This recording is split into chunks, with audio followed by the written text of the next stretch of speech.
Okay जी। तो मैं थोड़ा सा आपको बता देता हूँ कि हमारा जो ये अगले जो 7-8 सेशन हैं, ये इसका कंटेंट क्या होगा, इसमें हम क्या सीखेंगे। ठीक है। तो सबसे पहले तो आप दोस्तों को ये पता होना चाहिए कि जो फॉरेक्स ट्रेडिंग का नॉलेज है वो कितनी किस्म का होता है। तो मैं यहाँ पे लिखता हूँ जी। वाइट स्क्रीन आपको नजर आ रही है। फॉरेक्स जो ट्रेडिंग है ना, उसका जो नॉलेज है यानी इल्म जो है, ठीक है, वो दो तरह का है। पहली जो किस्म है वो है जिसे हम कहते हैं टेक्निकल नॉलेज। Technical knowledge. और जो दूसरी नॉलेज की किस्म है, जो दूसरा इल्म है फॉरेक्स ट्रेडिंग का, उसे हम कहते हैं फंडामेंटल नॉलेज। Fundamental knowledge. अच्छा, जो फंडामेंटल नॉलेज है इसका मतलब क्या होता है? इसका मतलब है खबरों का इल्म, यानी न्यूज का नॉलेज। न्यूज खबरें जो होती हैं, पूरी दुनिया में जो खबरें आ रही होती हैं मुख्तलिफ, उन खबरों का भी फॉरेक्स ट्रेडिंग के पेयर्स के ऊपर असर पड़ता है। किसी खबर का थोड़ा असर पड़ता है, किसी खबर का ज्यादा असर पड़ता है। ठीक है। तो वो खबरें किस तरह की होती हैं, उन खबरों का किस्में कितनी होती हैं, असर कितना होता है, थोड़ा होता है, ज्यादा होता है, कितनी देर के लिए होता है। तो ये जो नॉलेज है ये है हमारा खबरों का नॉलेज। तो अब हमारे जो 7 से 8 सेशंस होंगे आज से आगे, उसमें जो आधा सेशन होगा, ठीक है, आधा सेशन जो होगा ना, हाफ सेशन, वो हम इसमें भी इसके लिए कवर रखेंगे। ठीक है, खबरों के नॉलेज के लिए। अच्छा, बाकी जो हमारे टेक्निकल नॉलेज है, इसमें फिर आगे मुख्तलिफ टॉपिक्स हैं टेक्निकल नॉलेज के। मिसाल के तौर पे सबसे पहले हम पढ़ेंगे, आज जो हम शुरू करेंगे वो करेंगे कि जो कैंडल होती है उसके बॉडी पार्ट्स कितने होते हैं, उसके जिस्म के कितने हिस्से होते हैं। Body parts of a candle. ठीक है, आज का हमारा ये टॉपिक है। और उसके बाद फिर दूसरा टॉपिक आज हम शुरू करेंगे, वो है सपोर्ट और रेजिस्टेंस क्या होती है। सपोर्ट एंड रेजिस्टेंस क्या होती है, इसके लेवल कैसे बनते हैं। ठीक है जी, रेजिस्टेंस क्या है और इसके लेवल्स कैसे बनाए जाते हैं। ठीक है। और इसके बाद हम आगे पढ़ेंगे प्राइस एक्शन। ये भी इसी का ही हिस्सा है टेक्निकल नॉलेज का। Price action. ठीक है जी, प्राइस एक्शन में हम जो है वो मुख्तलिफ चीजें पढ़ेंगे, चैनल्स भी पढ़ेंगे, यानी ट्रेंड लाइंस पढ़ेंगे। Trend lines. ठीक है, उसके बाद हम ब्रेकआउट्स पढ़ेंगे कि ब्रेकआउट्स क्या होते हैं। ठीक है जी। और उसके बाद हम जो एक और चीज सीखेंगे टेक्निकल नॉलेज में, वो है supply and demand. Supply and demand क्या होती है फॉरेक्स में, वो यूज कैसे होती है और उसके जोन्स कैसे बनते हैं। ठीक है जी। तो ये हमारा जो सारा है टॉपिक्स, ये हैं टेक्निकल नॉलेज के। तो इन सारी चीजों के ऊपर हम लगाएंगे टेक्निकल नॉलेज सीखने के लिए। अगले तकरीबन हमारे 5 से 6 सेशंस जो होंगे वो इस टेक्निकल नॉलेज पे होंगे। ठीक है। तो इसका मतलब ये हुआ कि ज्यादातर जो हमारा टाइम आगे गुजरेगा वो टेक्निकल नॉलेज के ऊपर गुजरेगा। तो इससे आप अंदाजा लगा लें कि टेक्निकल नॉलेज की अहमियत कितनी ज्यादा है। तो आप दोस्तों ने थोड़ा सा काम ये करना है कि जो चीजें हम साथ साथ पढ़ते जाएंगे,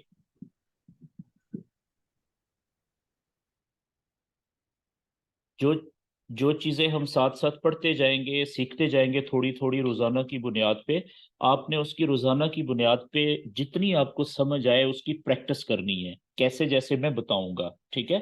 ताकि आज का जो काम हो वो कल आपको कुछ ना कुछ समझ लग जाए।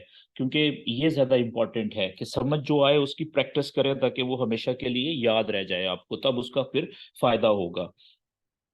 तो आगे बढ़ते हैं जी।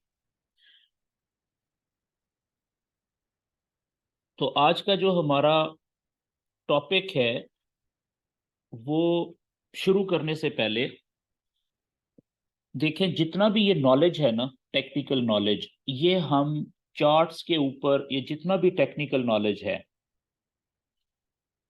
जितना भी हम टेक्निकल नॉलेज सीखेंगे,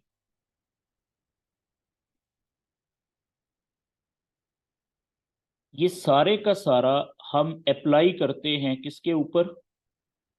ये चार्ट्स के ऊपर अप्लाई होता है जी। जो पेयर्स के चार्ट्स होते हैं ना, ये सारा जो नॉलेज है टेक्निकल, इसको हम चार्ट्स के ऊपर अप्लाई करते हैं। ठीक है।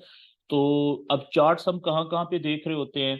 कुछ दोस्तों के पास मोबाइल है सिर्फ, तो वो तो मोबाइल के ऊपर जो MT5 का चार्ट होता है हर पेयर का, वहां पे भी ये अप्लाई कर सकते हैं।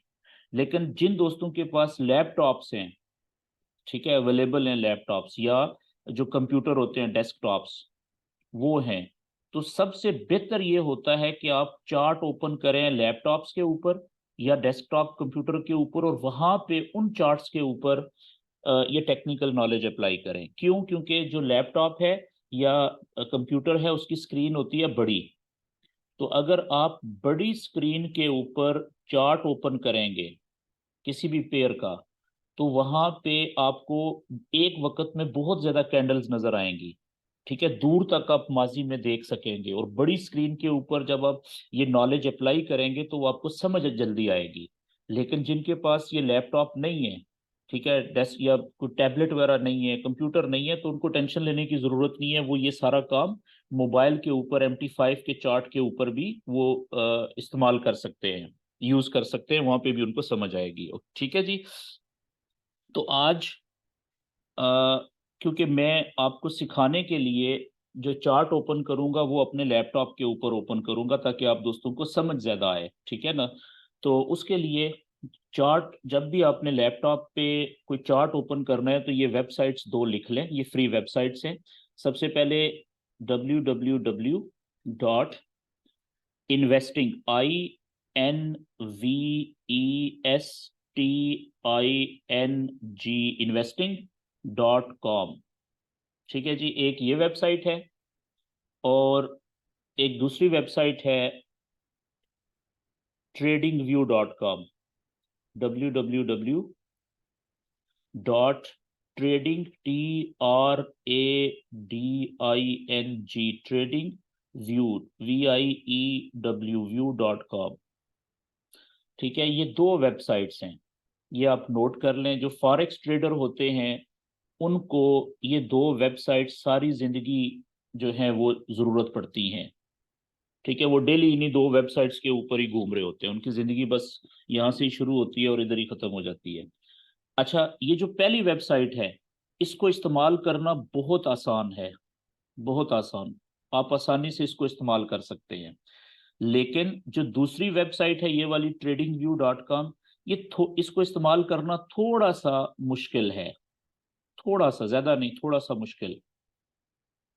लेकिन जब आप ये इस्तेमाल करें इस पहली वेबसाइट को, ठीक है, investing.com को, लेकिन जब आप देखें कि ये सही काम नहीं कर रही, तो फिर आपके पास अल्टरनेट वेबसाइट ये भी है, फौरन ये ओपन कर लें चार्ट देखने के लिए। दुनिया के अंदर फॉरेक्स ट्रेडिंग के अंदर जितने भी पेयर्स हैं, उन सब के चार्ट इन दोनों वेबसाइट्स के ऊपर लाइव चल रहे होते हैं। ठीक है जी, आप इसके ऊपर इन दोनों वेबसाइट्स पे किसी भी चार्ट के ऊपर अपना जो भी नॉलेज आप सीखेंगे वो अप्लाई भी कर सकते हैं, प्रैक्टिस भी कर सकते हैं। ठीक है, और उसको देख के अपने मोबाइल के ऊपर ट्रेड भी ले सकते हैं MT5 के अकाउंट के ऊपर। ठीक है जी। अब आप देखिएगा कि ये वेबसाइट मैं ओपन करने लगा हूं जी, पहली वाली investing.com। तो आपके साथ मैं दोबारा से स्क्रीन शेयर करता हूं। ये मैं आ गया गूगल के ऊपर, यहाँ पे मैं एड्रेस लिख रहा हूँ जी, www.investing, INVESTING, investing.com। तो ये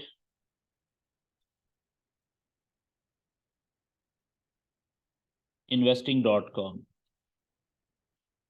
ये वेबसाइट है जी, ये ले मैंने इंटर कर दिया।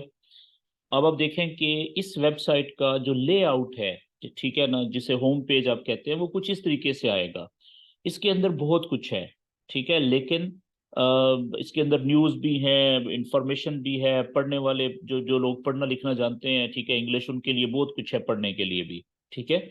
लेकिन हम वो कहते हैं ना, फर्स्ट थिंग्स फर्स्ट, हम जो ज़रूरी चीज़ें हैं उनको सिर्फ टच करेंगे, गैर ज़रूरी चीज़ों को फिलहाल हम डिस्कस नहीं करेंगे।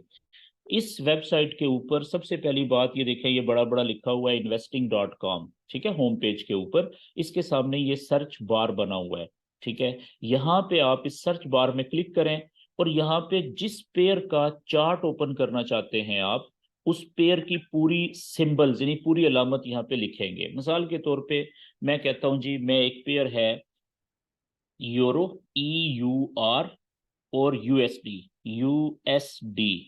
ठीक है जी, यूरो और USD। ये देखें, मैंने यूरो और USD के पेयर की पूरी अलामत लिख दी यहाँ पे सर्च बार में। जैसे मैंने लिखी, नीचे आप देखें उसने मुझे कोट्स जो हैं, अलामतें, यानी कि जो फॉरेक्स में वो दो हैं, उसने ये दोनों दिखा दी हैं। पहली देखें सिर्फ यूरो और USD है, और आगे FX लिखा हुआ है। FX का मतलब है फॉरेक्स ट्रेडिंग की बात हो रही है। लेकिन जो दूसरा पेयर उसने बताया है यूरो, उसके साथ है USDT, ठीक है। ये क्या है, ये बाइनेंस, यानी कि ये क्रिप्टो करेंसी की बात हो रही है, इसको आप छोड़ दें बाइनेंस को, ये पहले वाला पेयर हमारा है, ठीक है, यूरो USD सिंपल। इसको आप जो है क्लिक कर लें जी। अब जैसे ही आपने इसको क्लिक किया है तो आप देखें कि जो नेक्स्ट पेज ओपन हुआ है उसको थोड़ा सा नीचे स्क्रॉल डाउन करें, ठीक है, थोड़ा सा नीचे लाएं उसको। तो यहाँ पे आप देखें कि ये एक रफ सा चार्ट आपको डल सा नजर आ रहा है, ठीक है ना। इस डल से चार्ट के राइट साइड पे यहाँ पे ये देखें टेक्निकल चार्ट आपको नजर आ रहा है, यहाँ पे जहाँ पे मेरा माउस है। तो इस टेक्निकल चार्ट को आपने क्लिक करना है। जैसे ही आप टेक्निकल चार्ट को क्लिक किया आपने, तो नेक्स्ट पेज जो ओपन हुआ उसको थोड़ा सा नीचे लाएं आप, ठीक है। टेक्निकल चार्ट का मतलब होता है कैंडल्स वाला चार्ट, ठीक है। अब आप देखें कि थोड़ा सा पेज को नीचे लाएंगे तो जहां पे पहले डल सा चार्ट था वहां पे आप देखें ये अब कैंडल्स वाला चार्ट ओपन हो गया है। तो ये ऊपर देखें राइट साइड पे फुल ऑप्शन है कि फुल स्क्रीन वाला, इसको आप क्लिक कर लें तो ये पूरा पेज जो है वो आपका देखें कितना बड़ा ओपन हो गया है कैंडल्स वाला। अच्छा, याद रखें कि जो investing.com है, इसका जब भी आप नया पेज ओपन होगा ना, तो यहाँ पे ये देखें राइट साइड पे ये एक टीवी की स्क्रीन की तरह का ऐड आ जाएगा, ठीक है। इसको आपने एक दफा क्लोज करना होता है यहाँ से ऐड को। ये देखिए मैंने क्लोज किया, ठीक है, क्लिक किया तो ये क्लोज हो गया। अब इस पेज के ऊपर दोबारा ऐड नहीं आएगा। जब आप अगले पेज पे जाएंगे तो फिर वो एक दफा ऐड आएगा, उसको एक दफा क्रॉस कर दें, ठीक है। तो ये आपके सामने देखें अब कैंडल्स जो हैं वो कितनी ज्यादा कैंडल, 100, 150, 200, 300 कैंडल्स आप अपनी मर्जी से पीछे माजी में जाके देख सकते हैं। हिस्ट्री बड़ी दूर तक आप देख सकते हैं, ठीक है जी।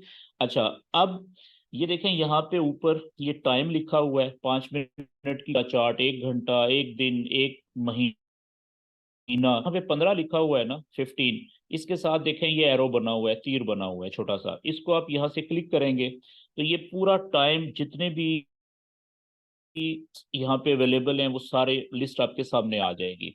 मैं कहता हूँ जी कि 15 मिनट भी नहीं, बल्कि अच्छा, आपने कौन से चार्ट इस्तेमाल करने होते हैं, आप शुरू में आपने 30 मिनट का चार्ट इस्तेमाल करना है, 1 घंटे का चार्ट इस्तेमाल करना है, 4 घंटे का इस्तेमाल करना है, और 1 दिन का चार्ट इस्तेमाल करना है, ठीक है। ये चार्ट आपने इस्तेमाल करने हैं। जो चार्ट इस्तेमाल नहीं करने, ये 45 मिनट का बिल्कुल नहीं करना, 2 घंटे का नहीं करना, और 5 घंटे का नहीं करना, ठीक है जी।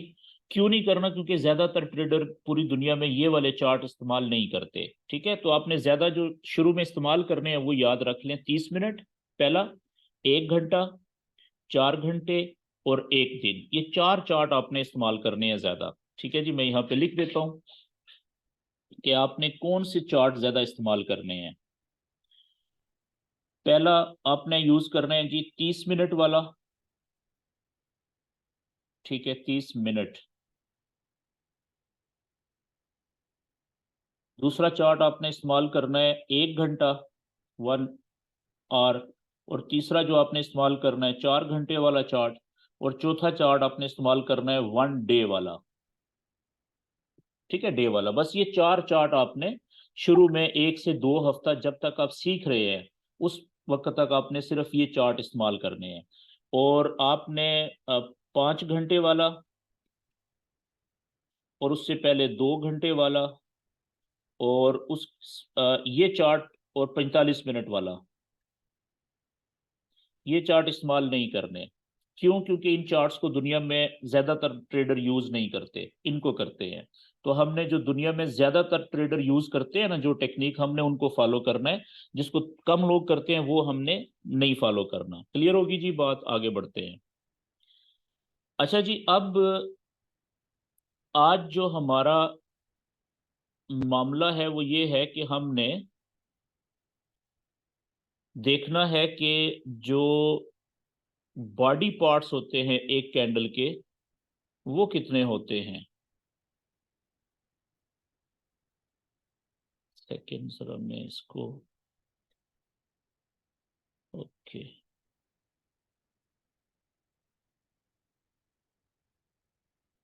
असल में मेरा अपडेट हुआ है सिस्टम, तो इसका मैं, okay, clear, clear all drawing, okay जी। तो अभी आप देखें जी, हम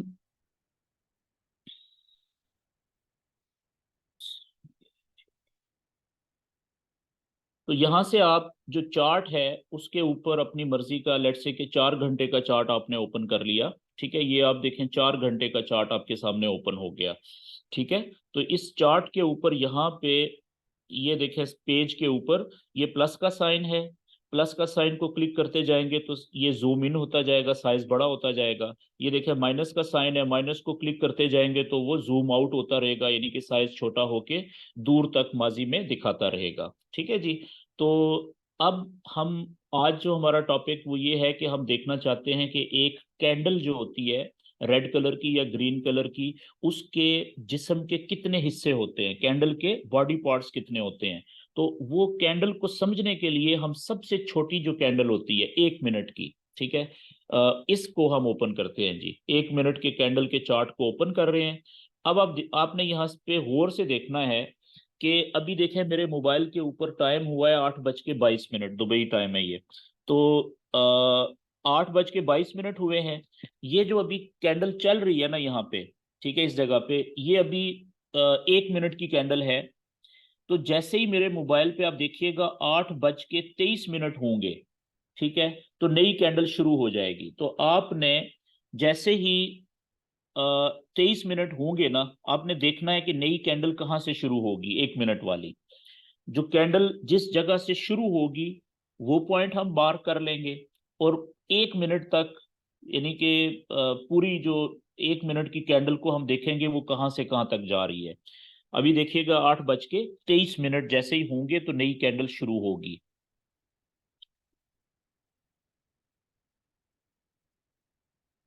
ये देखें जी 23 मिनट हुए हैं।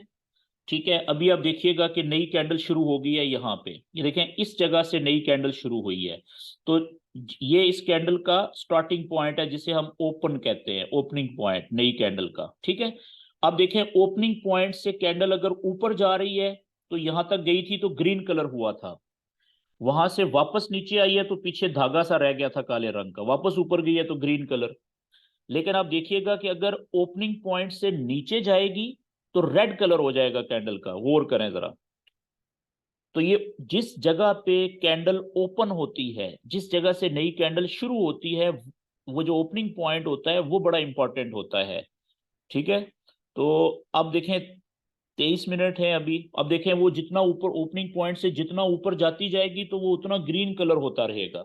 अब देखें ये कैंडल यहां तक आई थी, ठीक है, इस जगह तक, फिर वापस नीचे गई थी तो पीछे ये देखें धागा सा रह गया चाहिए काले रंग का। लें जी, 1 मिनट पूरा हुआ तो ये कैंडल जो थी इस जगह के ऊपर क्लोज हो गई है। ठीक है, जहां पे इसका टाइम पूरा हुआ तो इसको हम क्लोजिंग पॉइंट कहेंगे। ठीक है, तो ये वाली कैंडल जो थी 1 मिनट की वो यहां से ओपन हुई और यहाँ पे क्लोज हुई। ठीक है जी, और बीच में, अच्छा, अगली कैंडल जो है वो देखें ओपन यहाँ पे हुई है, यहाँ पे, और ओपनिंग पॉइंट से नीचे जा रही है तो देखें रेड कलर रेड हो रहा है, वापस ऊपर गई तो पीछे देखें धागा सा रह गया काले रंग का। तो ये चीज आपने नोट करनी है। अच्छा, कोई भी कैंडल हो, कैंडल चाहे 1 मिनट की हो, चाहे 1 घंटे की हो, 1 दिन की हो, कोई भी कैंडल हो, हर कैंडल इसी तरीके से काम चलती है जी। ठीक है, आप देखें ये वाली जो कैंडल है इसका जो ओपनिंग पॉइंट है वो यहाँ पे था, यहाँ पे ओपन हुई है ये। ओपनिंग पॉइंट से नीचे जब तक रहेगी तो इसका कलर क्या रहेगा, रेड। देखें जितना नीचे जाती जाएगी उतना रेड कलर होता रहेगा। नीचे से जब वापस ऊपर आएगी तो नीचे ये काला धागा छोड़ आएगी। अब देखें अगली कैंडल यहाँ पे ओपन हुई है, ये वाली ओपनिंग पॉइंट से ऊपर जा रही है तो ग्रीन कलर, ये देखें वापस यहां तक आई थी तो ऊपर काला धागा छोड़ आई थी। ठीक है जी, आगे चलते हैं जी।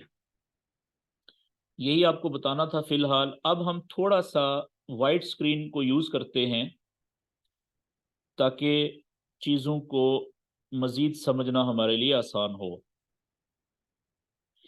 ओके,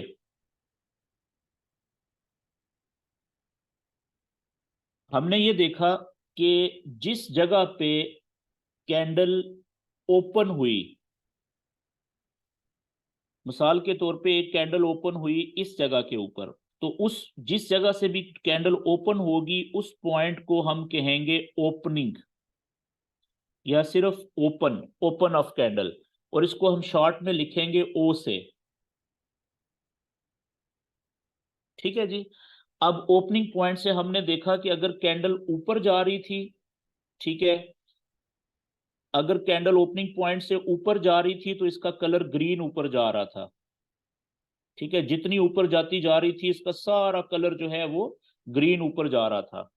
फर्ज करें कि ये कैंडल यहां तक गई थी, इस जगह तक, यहां तक, तो यहां तक इसका ग्रीन कलर भी ऊपर गया था।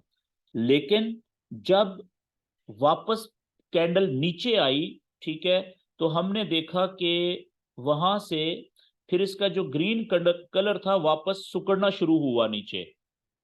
ठीक है, तो मिसाल के तौर पे जब ये वापस नीचे आई तो फर्ज करें यहां तक आई, इस जगह तक, तो इसका ग्रीन कलर नीचे आया सिकुड़ के, और पीछे जो है जहां से ये वापस आई है वहां से इसने एक काली सी लाइन सेंटर में ऊपर छोड़ दी, इस तरीके से धागा सा। ठीक है जी। अच्छा, इसी तरीके से फर्ज करें कि ये और अपना कलर नीचे सुकेड़ती है, वापस ग्रीन कलर वापस नीचे आता है, तो वो काली सी लाइन कलर जो है ग्रीन कलर वापस खत्म हो जाएगा। फर्ज करें यहां तक आया तो ये पीछे काली लाइन यहां तक रह जाएगी, ये निशान रह जाएगा जो बताएगा जी कि ये इस जगह तक के कैंडल ऊपर आई थी, कभी ग्रीन कलर यहां तक आया था। और जैसे ही हमने देखा कि जब ओपनिंग पॉइंट से अगर नीचे जाएगी कैंडल तो इसका जो कलर होगा वो क्या होना शुरू हो जाएगा, वो जितना नीचे जाती जाएगी उतना कलर इसका रेड होता जाएगा, इस तरीके से। ठीक है, और फिर नीचे जितना जाएगी कलर रेड होता जाएगा ओपनिंग पॉइंट से। यहां से जब ये वापस ऊपर की तरफ वापस आएगी नीचे से तो रेड कलर भी वापस ऊपर सिकुड़ना शुरू हो जाएगा। ठीक है, ऊपर की तरफ उठना शुरू हो जाएगा।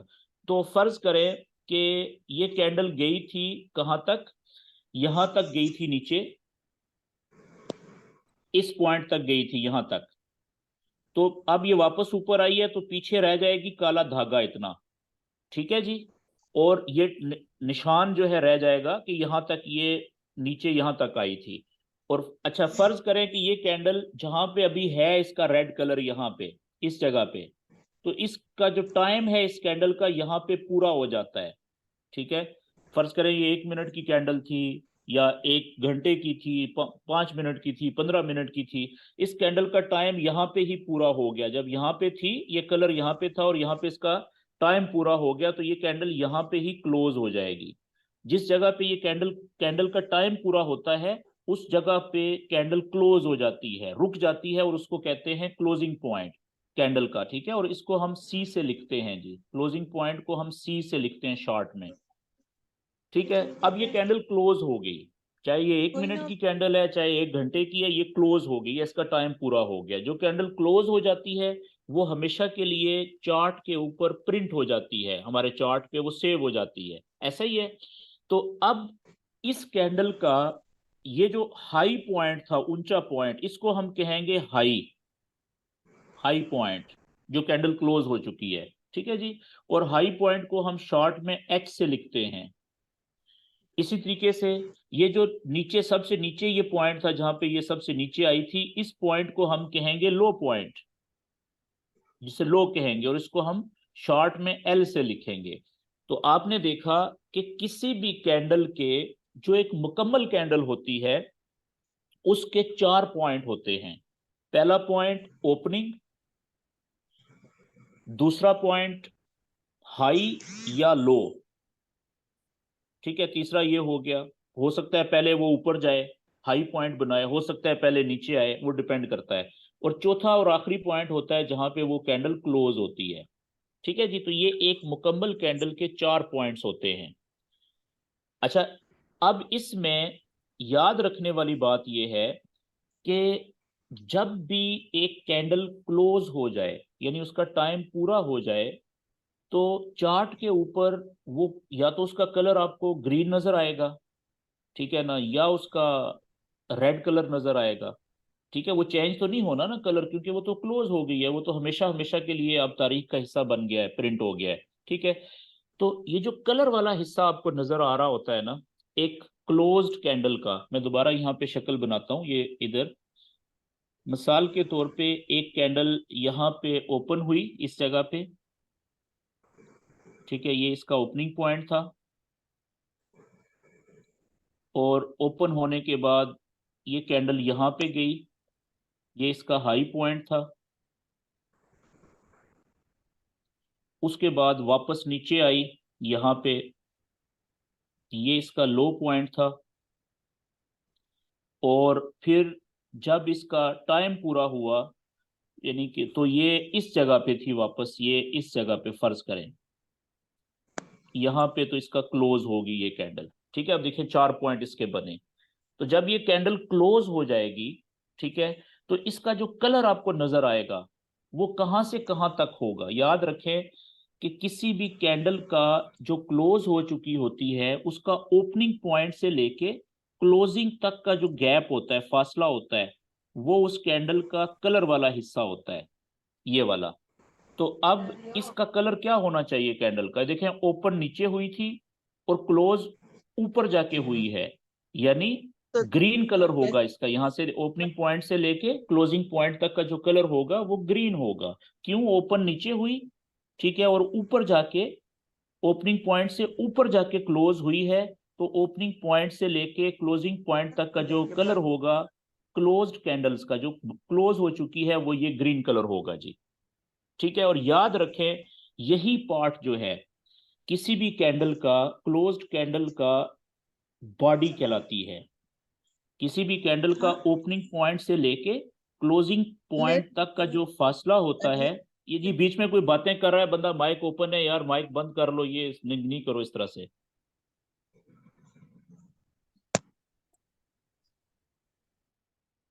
ओके जी, मैंने म्यूट कर दिया सबको। ओके जी, देखें जब आप सेशन में बैठते हैं ना, तो काइंडली फिर आप पूरी तरह से बैठा करें, फिर ये नहीं है कि और मामलात भी साथ चल रहे हैं आपके, क्योंकि ये बड़ा इंपॉर्टेंट है, ये सीरियस लोगों का काम है। तो अगर आपके पास टाइम नहीं है तो फिर आप बिल्कुल ना ज्वाइन किया करें, ठीक है। तो ये अगर एफर्ट हो रही है मेरी तरफ से, तो आपकी तरफ से सिर्फ इतना ही मुझे चाहिए कि आप फिर सीरियस होके इसको सीखें, ठीक है, क्योंकि ये लाइफ टाइम काम है, ये आपको बाद में समझ आएगी। अच्छा जी, बात ये हो रही थी कि किसी भी कैंडल का जो क्लोज हो जाए, ठीक है, ओपनिंग पॉइंट से लेके और क्लोजिंग पॉइंट का जो फासला होता है, इसी इसको हम कहते हैं कैंडल की बॉडी। ये बॉडी ऑफ कैंडल कहलाती है, बॉडी ऑफ कैंडल। और यही हिस्सा कलरफुल भी होता है, ठीक है, रंग वाला हिस्सा, जो कैंडल की बॉडी होती है ना, वही रंग वाला हिस्सा होता है। ये समझ लगी जी आपको।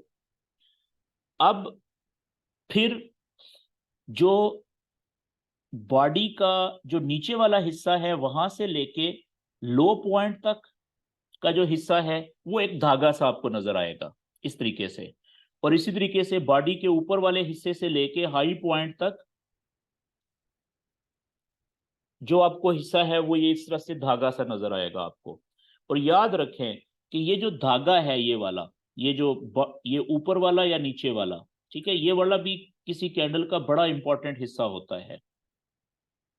ये आप देखें, ये बॉडी से ऊपर वाला जो धागा है इसको हम क्या कहते हैं, मैं यहाँ पे लिख देता हूं कि बॉडी के ऊपर वाला जो धागा है यहां से यहां तक, इसको भी, और ये नीचे वाला हिस्सा जो धागा है यहां तक, इसको हम कहते हैं विक,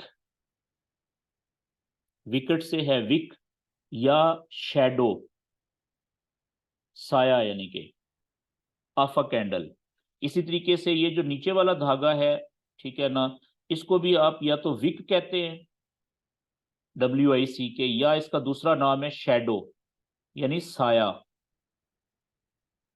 ठीक है।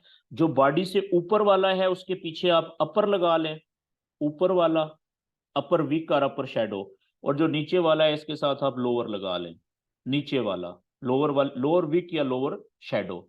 ये बात क्लियर होगी जी। और याद रखें कि इसी का, विक्स का ऊपर वाले का दूसरा नाम, एक और तीसरा नाम भी है, इसे हम कहते हैं रिजेक्शन एरिया, रिजेक्शन एरिया भी कहते हैं।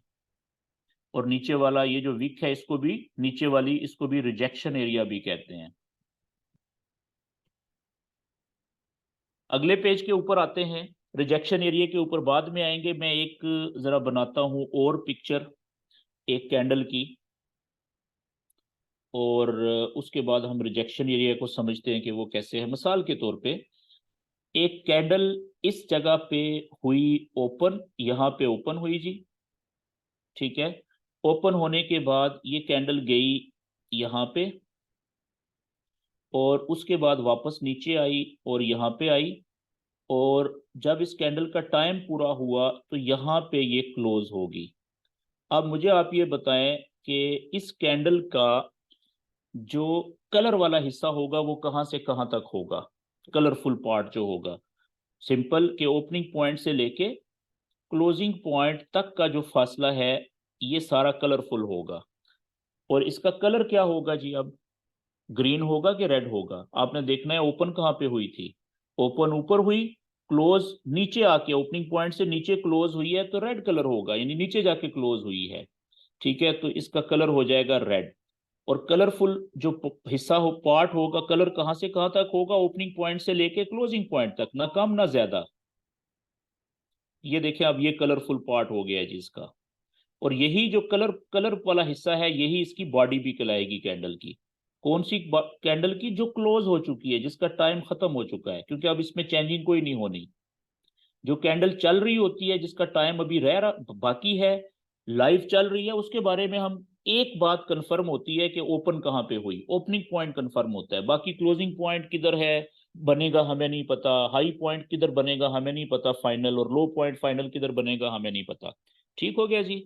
अब इसका देखें, यहाँ पे ये हो गया लो पॉइंट, और ये हो गया इसका हाई पॉइंट, ये हाई पॉइंट हो गया। अच्छा, अब आप देखें कि इसमें हम थोड़ा सा आगे चलाते हैं कि इसके जो मैंने बात की थी कि ऊपर वाला जो हिस्सा है ये वाला, ये जो बॉडी के ऊपर वाला है, यहां से लेके इसको आप विक और शैडो के अलावा इसको आप रिजेक्शन एरिया भी कहते हैं, यानी अपर रिजेक्शन एरिया भी कहते हैं। क्यों? रिजेक्शन का मतलब क्या है? रिजेक्ट हुई, जिसको उर्दू में कहते हैं ना कि उल्टे पांव वापस भागना। ये आपने मुहावरा सुना हुआ होगा कि कोई बंदा आया, जिस स्पीड से आया उसी स्पीड से वापस भाग गया, ठीक है ना, उल्टे पांव वापस भाग गया। फॉरेक्स में रिजेक्शन का मतलब होता है, यही होता है जो मैंने लिख दिया है, ठीक है। कैसे? अब देखिएगा कि जिस वक्त ये कैंडल यहां पे ओपन हुई थी इस जगह पे, ठीक है, ओपन होने के बाद शुरू में पहले ये कैंडल यहां तक आई थी ऊपर, इसीलिए तो जब ओपनिंग पॉइंट से ये ऊपर आई थी, यहां से जितना ओपनिंग पॉइंट से ऊपर आई थी, तो इसका कलर क्या हुआ था, हुआ होगा उस वक्त ग्रीन।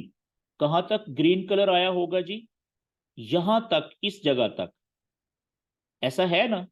इसीलिए तो ये हाई पॉइंट बना है। हम देख चुके हैं लाइव कैंडल भी कि ओपनिंग पॉइंट से जब जितना ऊपर जाती है उतना कलर ऊपर जाता है। फिर क्या हुआ, फिर ये वापस नीचे आई। अच्छा, एक बात और आप मुझे बता दूं आपको कि जब भी कोई कैंडल ओपन होती है, ठीक है, कोई भी कैंडल, फर्ज करें एक कैंडल यहां पे इस जगह पे ओपन हुई, अब यहां से ये प्राइस, ये कैंडल ऊपर भी जा सकती है और नीचे भी जा सकती है। तो इसका फैसला कौन करता है कि कैंडल ऊपर जाएगी ओपन होने के बाद या नीचे जाएगी? सिंपल, सप्लाई और डिमांड। यानी अगर 50% लोग होंगे बायर, फर्ज करें यहां पे, इसको मैं थोड़ा सा, क्योंकि ये बड़ी इंपॉर्टेंट चीज है। ओके जी, फर्ज करें कि ये जो कैंडल यहां पे ओपन हुई, ये इस जगह पे, ये ओपनिंग पॉइंट है कैंडल का। अब इसमें अगर 50% जो ट्रेडर हैं उन्होंने ली है बाय की ट्रेड, और 50% आधे जो लोग हैं उन्होंने ली है सेल की ट्रेड। ये बायर्स हैं 50%, इधर बाय की ट्रेड ले ली है उन्होंने, और इसी तरीके से 50% जो लोग हैं उन्होंने ले ली है, आधे लोगों ने सेल की ट्रेड ले ली है। यानी जितने लोगों ने, जैसे ही कैंडल ओपन हुई, आधे लोग जितने भी पूरी दुनिया में थे उन्होंने बाय की ट्रेड ले ली, और आधे जो लोग थे 50% उन्होंने सेल की ट्रेड ले ली। तो मुझे बताएं ये कैंडल किधर जाएगी? ना ऊपर जाएगी जी, ना नीचे जाएगी। क्यों? बराबर हो गया ना। तो ये कैंडल यहां पे ही खड़ी रहेगी, ना ऊपर जाएगी ना नीचे जाएगी। तो ऐसा लगेगा देखने में कि ये तो प्राइस मूव ही नहीं कर रही, बिल्कुल रुक गई है कैंडल। अब प्राइस ऊपर कब जाएगी? ऊपर तब जाएगी अगर बायर्स की तादाद में इजाफा होना शुरू होगा। अगर यहाँ पे बायर्स में इजाफा होता है, 50% से बढ़ के ये हो जाएंगे 51%, 1% बढ़ गए बायर, तो ये आहिस्ता से ऊपर जाएगी, यहां से ऊपर जाना शुरू होगी, इसका ग्रीन कलर होना शुरू होगा। इसका मतलब क्या है? अगर 1% बायर बढ़े हैं, तो यहां से फिर सेलर में से 1% कम हो गया ना, अब ये कम होके अब यहाँ पे रह गए 49%, ये कम हो गए 1%, ऐसा ही है। अब अगर ये मजीद ऊपर जाती है, इसका मतलब है कि ये बायर में और इजाफा हुआ है, ये 52% हो गए हैं, ये और ऊपर चली गई थी। ठीक है, इसका मतलब क्या हुआ कि इधर फिर सेलर और कम हो गए हैं, अब ये हो गए हैं 48%। तो इस तरीके से जैसे जैसे सेलर्स की तादाद कम होती जाएगी, वैसे वैसे बायर की तादाद में इजाफा होता जाएगा, वैसे वैसे प्राइस जो है वो, कीमत या कैंडल जो है वो और ऊपर जाना शुरू हो जाएगी। ये बात समझ आ गई जी? और इसके उलट है क्या, कि अगर कैंडल नीचे कब जाएगी, इसका उलट कर लें। तो यहां पे क्या हुआ, अब यहां पे देखें कि जिस वक्त ये कैंडल यहां पे ओपन हुई, ओपन होने के बाद यहां से ये ऊपर क्यों गई यहां तक? क्यों? क्योंकि बायर्स बहुत ज्यादा थे, बायर ज्यादा हो गए, बायर ज्यादा और सेलर्स कम, सेल की ट्रेड लेने वाले वो कम थे जी, इसलिए ये प्राइस यहां तक गई, इस जगह तक। ठीक है, लेकिन फिर क्या हुआ कि इस पॉइंट से, यहां से हाई पॉइंट जो था, यहां से फिर कुछ इस तरह से हुआ कि यहां से एकदम से सेलर बहुत ज्यादा हुए, प्राइस नीचे आना शुरू हुई ना यहां से, तो नीचे प्राइस इसलिए आई कि अब यहां से सेलर ज्यादा हो गए हैं, और बायर्स जो थे वो निकलना शुरू, कम होना शुरू हो गए, तो इसलिए ये प्राइस नीचे गिरना शुरू हुई यहां से। समझ गए? तो जितनी स्पीड से ऊपर गई थी, इसी स्पीड से फिर प्राइस नीचे भी आई। अब ये क्यों? क्योंकि यहाँ पे वापसी पे अब यहाँ पे सेलर ज्यादा हैं, सेलर ज्यादा हो गए और बायर्स जो थे कम हो गए जी। तो इसलिए ये प्राइस यहां से ओपनिंग पॉइंट से लेके हाई पॉइंट तक जितनी स्पीड से ऊपर गई थी, जाते हुए बायर ज्यादा थे, वापस आते हुए सेलर ज्यादा हो गए। इसको कहते हैं जितनी स्पीड से ये ऊपर आई उतनी ही स्पीड से वापस उल्टे पांव वापस भाग गई।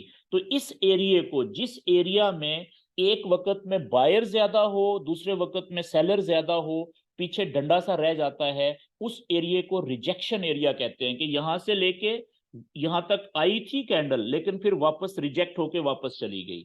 ये बात क्लियर हो गई जी। तो इसी तरीके से यहां पे जो नीचे वाला रिजेक्शन एरिया है, इसका भी वही हिसाब है कि इस जगह से क्लोजिंग पॉइंट से नीचे यहां तक जब आई थी कैंडल, तो इसलिए आई थी क्योंकि नीचे आते हुए सेलर ज्यादा थे। जब सेलर ज्यादा होंगे तो प्राइस नीचे जाएगी ना। लेकिन यहां से इस पॉइंट से नीचे नहीं जा सकी, क्यों? क्योंकि यहां से फिर एकदम से बायर इंटर हुए, बायर ज्यादा हो गए और सेलर, तो यहां पे जब कैंडल पहुंची तो इसका टाइम ही खत्म हो गया। अगर टाइम खत्म ना होता तो हो सकता है यही बायर इसको और ऊपर तक लेके चले जाते। मेरी बात समझ गया? तो इसलिए इस केस में ये जो नीचे वाला एरिया है, ये धागे वाला, इसको कहेंगे रिजेक्शन एरिया। ये विक जो है या शेडो है, इसको नीचे वाला रिजेक्शन एरिया भी कहते हैं। ये बात क्लियर हो गई जी? ओके। तो याद रखें कि ये मैंने आपको जो रिजेक्शन एरिया है इसके बारे में इतना ज्यादा टाइम क्यों लगाया आपको समझाने के लिए। याद रखने वाली बात है, याद रखें।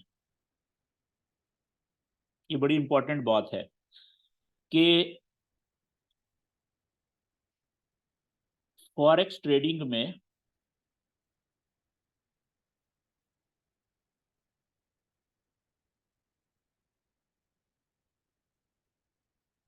30 मिनट,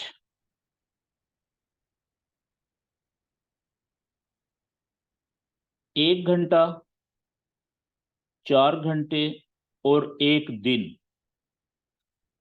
के चार्ट में कैंडल्स के कैंडल्स का, सॉरी,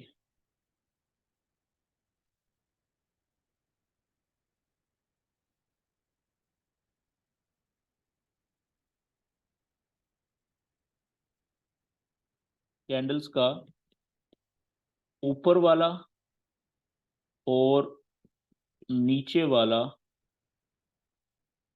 रिजेक्शन एरिया बहुत अहमियत का हामिल होता है, अहमियत वाला होता है। ठीक है जी, आपने ये याद रखना, इसलिए मैंने आपको ये बताया, ज्यादा टाइम लगाया है। ओके जी, आगे बढ़ते हैं। अगला जो हमारा टॉपिक है जी आज का, वो है कि सपोर्ट और रेजिस्टेंस किसे कहते हैं। तो सबसे पहले तो सपोर्ट का, सपोर्ट किसे कहते हैं और रेजिस्टेंस किसे कहते हैं। रेजिस्टेंस, ठीक है जी। उर्दू में मतलब सपोर्ट का भी मतलब होता है रुकावट, रुकावट, और रेजिस्टेंस का मतलब भी होता है रुकावट उर्दू में। लेकिन सपोर्ट वो रुकावट होती है जो किसी भी चीज को नीचे गिरने से रोकती है। मिसाल के तौर पे एक बंदा छत से गिरा, छत से गिरा, अब उसने किधर गिरना है? नीचे जमीन पे, फर्श पे गिरना है ना।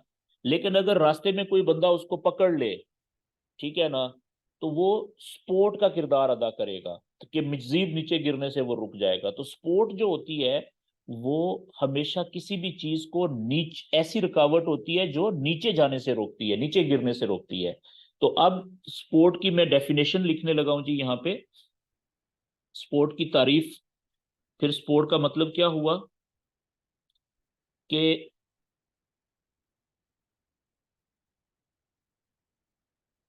सपोर्ट वो रुकावट है, वो रुकावट होती है जो कैंडल्स को, हम तो चार्ट्स की बात कर रहे हैं ना, फॉरेक्स में तो कैंडल्स ही होती हैं, जो कैंडल्स को नीचे जाने से जाने से रोकने की कोशिश करती है।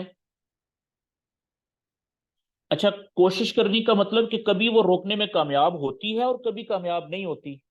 ठीक है, तो ऐसी रुकावट को हम सपोर्ट कहते हैं फॉरेक्स में, जो कैंडल्स को नीचे नीचे गिरने से, नीचे जाने से रोकने की कोशिश करती है।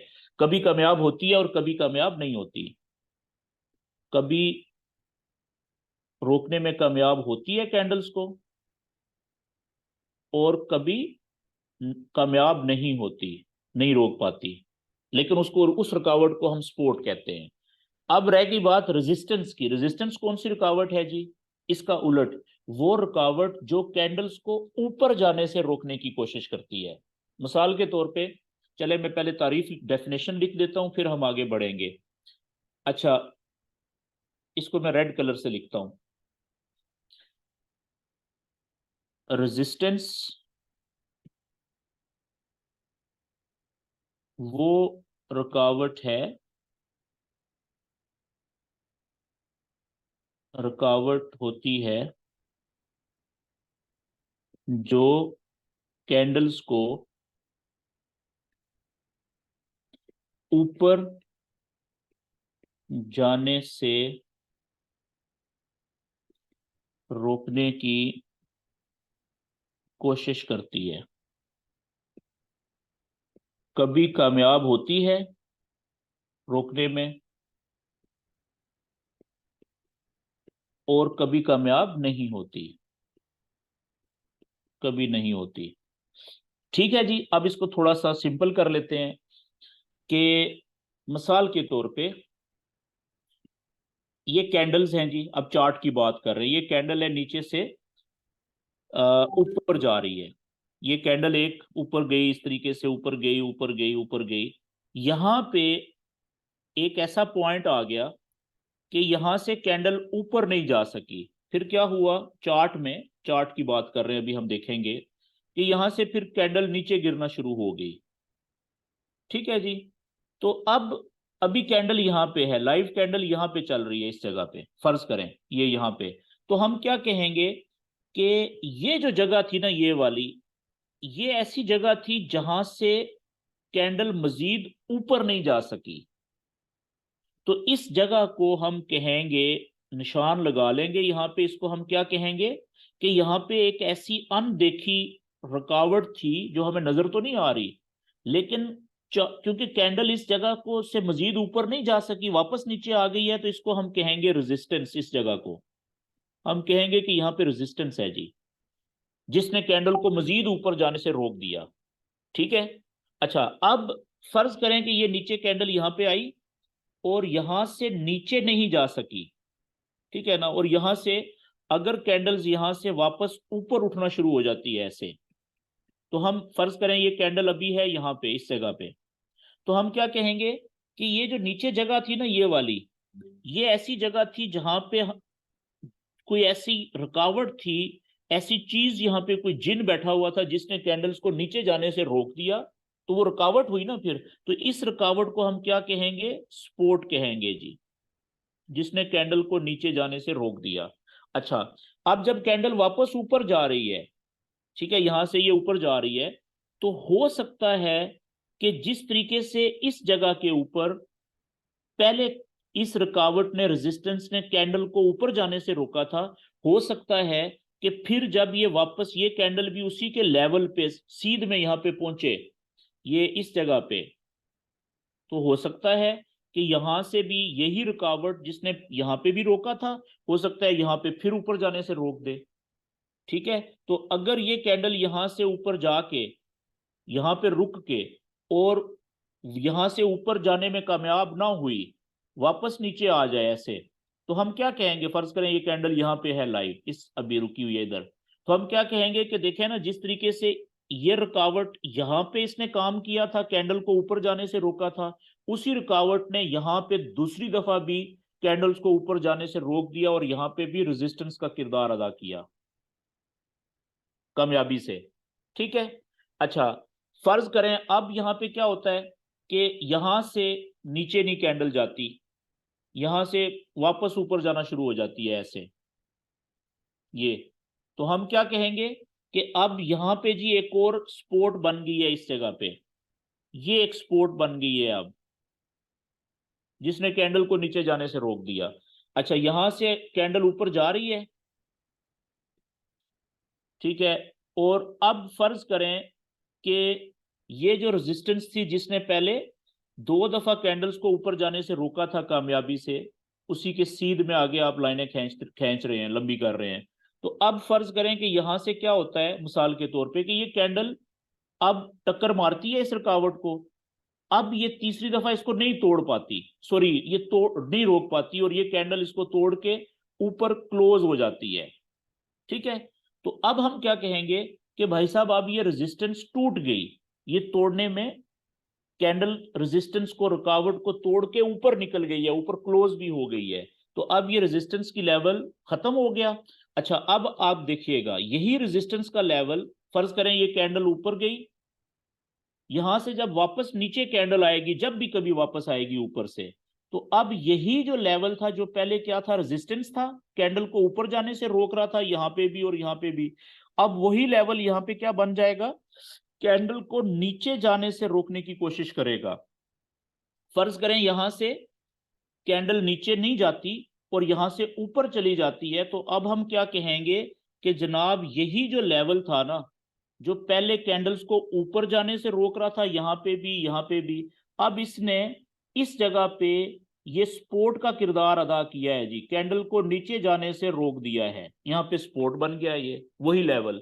ठीक है, अच्छा अब फिर क्या होता है कि यहां से फर्ज करें कि ऊपर से कहीं से कैंडल वापस आती है, ठीक है, और अब इस सपोर्ट के लेवल को तोड़ के नीचे आ जाती है। ठीक है, नीचे आई, यहां से कहीं से आगे चल के वापस फर्ज करें यहां से ऊपर जाती है और इसी जगह से ऊपर नहीं जा पाती, ठीक है, और वापस नीचे आ जाती है ऐसे, तो फिर हम क्या कहेंगे कि जनाब यही जो सपोर्ट का लेवल था ना, यही वाला, अब दोबारा से इसने कैंडल को ऊपर जाने से रोक दिया है और यहाँ पे ये दोबारा रेजिस्टेंस का किरदार अदा किया है इसने। तो आप देख रहे हैं कि लेवल एक ही है, यहाँ पे रेजिस्टेंस का किरदार अदा किया, कैंडल को ऊपर जाने से रोका, यहाँ पे ऊपर जाने से रोका, यहाँ पे कोशिश की लेकिन रोकने में कामयाब नहीं हुआ, तो आगे जब कैंडल ऊपर चलेगी तो अब यही लेवल सपोर्ट का किरदार अदा कर रहा है, फिर वही लेवल जब टूटा सपोर्ट का, नीचे आई कैंडल वापस ऊपर गई, तो फिर रेजिस्टेंस के तौर पे काम कर रहा है। मेरी बात समझ गए हैं? तो ये सपोर्ट या रेजिस्टेंस एक दीवार का नाम है चार्ट के ऊपर, रुकावट का नाम है, जो कैंडल जब नीचे से ऊपर जाती है तो ऊपर जाने से रोकती है, जब ऊपर से नीचे आती है तो नीचे जाने से रोकती है। नीचे जाने से रोकने वाली रुकावट को हम सपोर्ट कहते हैं, ठीक है, जहां पे भी, और ऊपर जाने से रोकने वाली रुकावट को हम रेजिस्टेंस कहते हैं। एक रेजिस्टेंस आगे चल के सपोर्ट बन जाती है, वही सपोर्ट आगे चल के रेजिस्टेंस बन जाती है। ये बात क्लियर हो गई जी? ओके, अब इसी चीज को हम चार्ट के ऊपर देखेंगे, लाइव चार्ट के ऊपर, कि ये सपोर्ट और रेजिस्टेंस कहां कहां पे है, और जब हम वही सीधी लाइन में ये लाइनें खींचेंगे कि एक ही सपोर्ट या रेजिस्टेंस मुख्तलिफ जगहों के ऊपर उसने कैंडल्स को ऊपर या नीचे जाने से रोका हुआ है, तो इस लाइन को आप क्या कह देंगे, लेवल। ये आपने एक लेवल बना दिया, मिसाल के तौर पे ये देखें एक लेवल है, ये सीधा मैंने कनेक्ट कर दिया यहाँ पे, तो ये अब एक लेवल बन गया, ये सपोर्ट का लेवल बन गया। ठीक है जी, अब चार्ट के ऊपर आते हैं, लाइव चार्ट के ऊपर,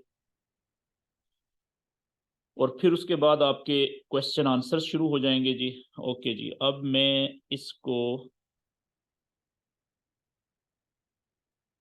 लाइव चार्ट आ गया, लेकिन याद रखें कि सपोर्ट और रेजिस्टेंस के लिए चार्ट कौन सा इस्तेमाल करना है आपने, ना तो 1 मिनट का इस्तेमाल करना है, ना ही 5 मिनट का, ना ही 15 मिनट का, कम से कम आपने, मैंने लिखा था 30 मिनट का, फिर 1 घंटे का, फिर 4 घंटे का, लेकिन मैं अभी 4 घंटे का इस्तेमाल करूंगा क्योंकि अभी हम सीख रहे हैं। ठीक है जी, 4 घंटे का।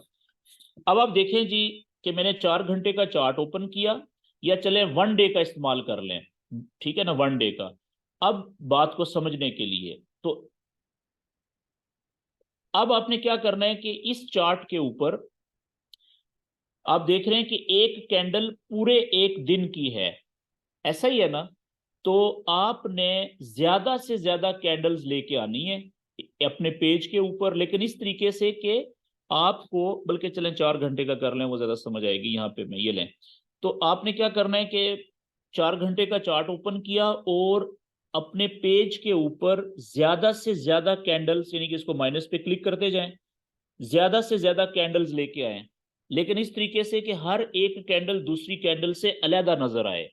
ज्यादा से ज्यादा कैंडल्स भी देखें नजर आ रही हैं, और एक कैंडल दूसरी कैंडल से अलहदा भी है, बीच में मिक्स नहीं हुई हुई, सेपरेट हैं, ठीक है कैंडल्स। अब आप देखें कि बहुत सारी जगह ऐसी हैं कि जैसे आप देखिएगा, मैं मार्क करूंगा यहाँ पे, जैसे ये जगह आप देखें कि यहाँ पे ये देखें, ये जगह ऐसी थी कि इसने यहाँ पे बहुत दिनों तक, कई घंटों तक कैंडल्स को ऊपर जाने से रोका हुआ था। कि देखें कितना जबरदस्त रेजिस्टेंस का लेवल था ये, यहाँ पे रेजिस्टेंस। इसी तरीके से यहाँ पे आप देखें, ये एक जगह ऐसी थी, कितने घंटे तक इसने रेजिस्टेंस का किरदार अदा किया। ये लेवल आप देखें कितना जबरदस्त सपोर्ट का लेवल था, नीचे जाने से रोके रखा। ये भी रेजिस्टेंस, ये भी सपोर्ट का लेवल था, देखें ये सपोर्ट नीचे जाने से रोके रखा, सपोर्ट, ये भी सपोर्ट। ये देखें ये सपोर्ट का लेवल यहाँ पे नीचे जाने से रोका इन्होंने, और फिर इसी को सीधा आगे करें तो ये देखें ये यहाँ पे भी काम कर रहा है, इधर भी। इसी तरीके से ये देखें रेजिस्टेंस का लेवल यहाँ पे इसने ऊपर जाने से रोका, इसको आगे बढ़ाएं तो ये देखें यहाँ पे भी वही लेवल रेजिस्टेंस का किरदार अदा कर रहा है। इसी तरीके से ये सपोर्ट का लेवल था, इसको आगे बढ़ाते जाएं सीधा, तो देखें यहाँ पे भी सपोर्ट बना, यहाँ पे भी सपोर्ट बना, और हो सकता है आगे भी यहाँ पे भी सपोर्ट बने। ये समझ गए? तो इस तरीके से चार्ट के ऊपर कम से कम 30 मिनट, 1 घंटा, 4 घंटे और एक दिन के चार्ट के ऊपर जो कैंडल्स जिस जगह पे रुकती हैं ऊपर जाते हुए और वहां से वापस पलटती हैं, या नीचे जाते हुए रुकती हैं और वापस ऊपर उठती हैं, उन जगहों को हम निशान लगा देते हैं। वो जगह हमारे लिए मुस्तकबिल के लिए सपोर्ट या रेजिस्टेंस का लेवल का किरदार अदा करती हैं। अब इसको मैं क्लीन करता हूं जी, प्रॉपर तरीका बताता हूं। ये लाइनें आपने सपोर्ट और रेजिस्टेंस के लेवल कैसे ड्रा करने, आप देखिएगा। इसको मैं क्लीन करता हूं, और प्रॉपर तरीका क्या होता है जी, अपने चार्ट के ऊपर लैपटॉप या इसके ऊपर जो टैबलेट है या डेस्कटॉप है कंप्यूटर, उसके ऊपर आप देखें ये लेफ्ट साइड पे आ गया आप माउस, ठीक है। यहाँ पे आप देखें ये इस जगह के ऊपर ये आपको माउस नजर, ये सिलेक्ट नजर आ रहा है, ठीक है। ये है जी टेक्स्ट और ये है ड्रा। ये देखें ये ड्रा का कुछ नजर आ रहा है स्टैम्प। ओके ओके जी, मैं इसको यहाँ से हटाता हूँ, और ये इसके पेज पे आ गया हूँ जी मैं। investing.com का लेफ्ट साइड पे देखें, ये आपको टूल बार नजर आ रहा है। तो आपने आ जाना होता है, ये जो जगह है ना, ये पेन सा जो बना हुआ है investing.com के चार्ट वाले पेज पे लेफ्ट साइड पे, आपने इस पे क्लिक करना है जी, ठीक है। यहाँ पे ये जो पेन सा बना हुआ है, ठीक है, इसके आगे देखें ये छोटा एरो आ गया, इस पे आपने क्लिक किया तो ये ब्रश आ गया ऊपर। ब्रश के नीचे देखें ये रेक्टेंगल नजर आ रही है आपको, ये 4 खानों वाला ये डब्बा सा, आपने इस रेक्टेंगल पे क्लिक करना होता है। जैसे ही आपने रेक्टेंगल पे क्लिक किया तो ये एक छोटी सी पट्टी आ गई है, जिसको पकड़ के मैं नीचे ले आया हूँ, ठीक है। वो पूछ रहा है कि जी इसका रेक्टेंगल का मतलब होता है लेवल, इसका कलर क्या रखना है। मैं कह रहा हूं जी कलर मैंने करना है हल्का नीला सा, ये वाला, ठीक है। तो आप देखें कि मैं खाली जगह के ऊपर माउस को क्लिक करके खींच के लेके जाऊंगा, ये देखें लेवल या पट्टी सी दीवार सी बन रही है। मैं इसकी मोटाई बड़ी भी कर सकता हूँ और छोटी भी कर सकता हूँ, ठीक है, इस तरीके से। तो अब आप देखिएगा मैं क्या करूंगा, इस पट्टी को यहाँ से पकड़ के उठाऊंगा, ठीक है, ये लेवल मैंने इसका कलर अपनी मर्जी से मैं चेंज कर सकता हूँ। तो अब आप देखें कि जहां पे ये लाइव कैंडल है, ठीक है, बल्कि लाइव को छोड़ें, ये अगला सेशन होगा हमारा, आपने चार्ट के ऊपर वो जगह देखनी है कि जहां आपको कैंडल ऊपर जाते हुए रुकी थी, देखें यहाँ पे इस जगह पे। तो ये इस सीधा लेवल को आपने आगे एक्सटेंड करते जाना है, लंबा खींचते रहना है, ठीक है। ये देखें एक ये लेवल बन गया ये यहाँ पे। और मैंने अब क्या करना है कि इस लेवल की मोटाई कम कम करनी है, ताकि ज्यादा से ज्यादा कैंडल्स इसको ऊपर जाते हुए भी टच करें और नीचे आते हुए भी टच करें।